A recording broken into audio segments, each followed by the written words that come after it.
Interestingly, my son was studying about the Spice Channel. Oh, and he did get an education. He got an education and a 6-month timeout. So Tom comes to me at work, he says, hey, Randy, you know what, we should do a song on the spice trade. He said, Tom, I don't know anything about the spice trade. Well, of course you don't. Your last name isn't McCormick. No one knows anything about, unless, you know, you're McCormick. I don't know how you do. Okay, you know what, forgive me, but this bears talking about, and I get a little choked up when I talk about my good friend Randy, because, you know, he's worked really hard on these songs. Yeah. Randy had to get up at the crack of noon one day. And it's early for Hollywood, and Randy had center. Namyo Renge Kyo. Randy had to take a shower, get dressed, get in his car, and drive to a separate building in which books were living. In those days, it was called a library. A library. Library!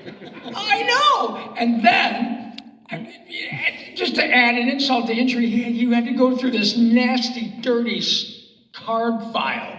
Those $1 million fingers, he cuts his hands, paper cuts. How did you do that? Please tell them I can't. What he's trying to say, kids, is we didn't have Wikipedia back then. We didn't have Google. We hardly had the internet. So yes, I did go to the library to look it up, and I had to study the microfiche. Remember that? Yeah.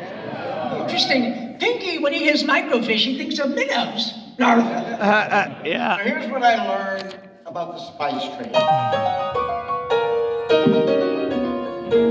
The history of spice is the history of ice and of civilizations long past, when they had buildings and bridges, but no freezers or fridges, and food would go bad pretty fast. So they piled on the spice, and that made it taste nice, which resulted in something quite strange. It's hard to believe, but since Adam and Eve, our taste buds caused history to change.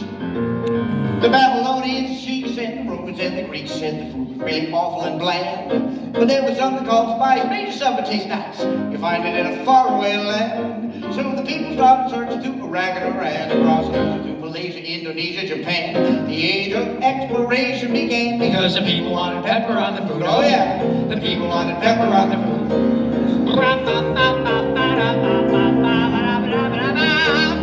Centuries passed, population grew fast, because of that economies grew. Everybody wanted spice, they were raising the price. The people didn't like it, it's true. Like Attila the Hun, who got angry and sore when he reached for the pepper, but there wasn't no more. He jumped right up and said, we're going to war because I got to have pepper on my food. Yes, sir. Attila wants pepper on his food. Nutmeg, ginger, mace, and lime, parsley, sage, rosemary, thyme, bay leaf, clove, and just a little hint of the sugar, rum, caraway, and cinnamon mint. Well, Columbus set sail, he's on a blazing new trail. The place where spices found. But he was rubbing his eyes because he got a surprise when he collided with a chunk of new ground.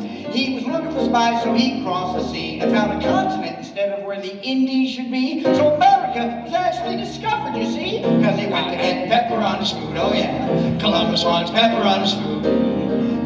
Salt, take your wheat, garlic, curry, poppy seed, fennel, basil, pepper, oregano, and juniper, and sesame dill. Well, history shows when the spice trade rules, the worldwide economy works. For the Indians, Phoenicians, and the Romans, and the Grecians, and the Arabs, and the Ottoman Turks. So it really isn't hard to be a straight A whiz when you wonder what to answer on your history quiz. Remember that the world's the way that it is because people wanted pepper on their sugar and spice and everything nice. People wanted pepper, and I'd rather be a leper than to go